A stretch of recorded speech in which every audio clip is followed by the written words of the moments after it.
volatiles ou éphémères, mais de décisions et d'actions décisives qui recherchent le bien de l'autre personne. Le Christ est allé au-delà des mots pour atteindre des faits concrets et observables.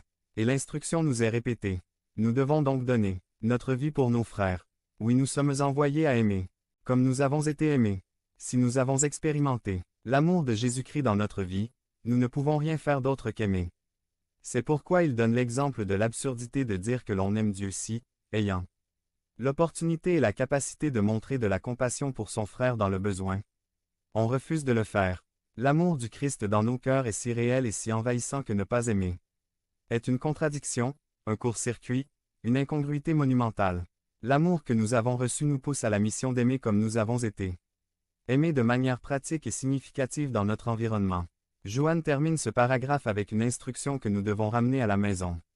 Jour et le reste de notre vie. 1 Jean 3, 18 Chers enfants, n'aimons pas par des paroles ou des paroles, mais par des actes et par la vérité. Après tout ce qui nous a été dit dans ce chapitre 3, à commencer par le fait que nous avons été aimés d'une manière particulière par Dieu pour nous avoir fait ses enfants.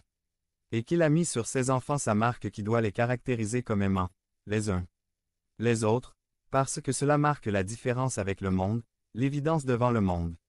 Et la mission envers le monde, maintenant il dit, vous êtes enfants de Dieu, aimés par les actes et, en vérité. Alors mes frères, cette exhortation s'adresse aux enfants de Dieu.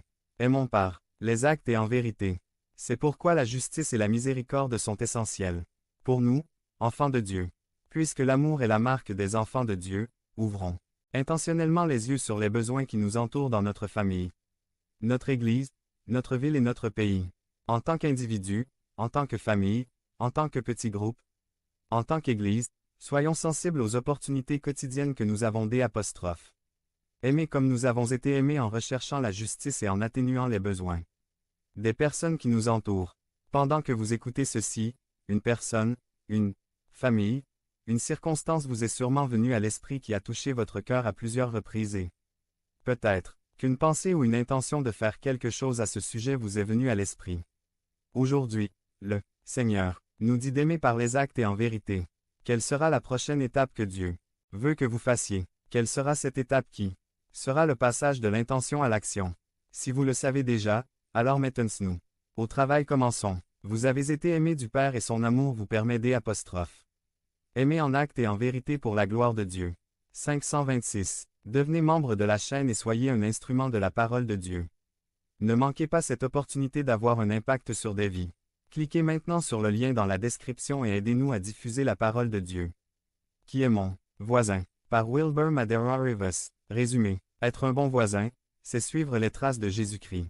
Un jour, je quittais le bureau pour rentrer chez moi quand, à l'entrée des installations, j'ai rencontré une inconnue. Cette femme m'a raconté que son fils était très malade et qu'ils allaient faire des études à l'hôpital neuropsychiatrique et pour cela, elle demandait une aide financière. Je lui ai posé quelques questions pour mieux comprendre la situation et ce qu'il avait besoin pour l'étude était un montant qui était dans mes possibilités.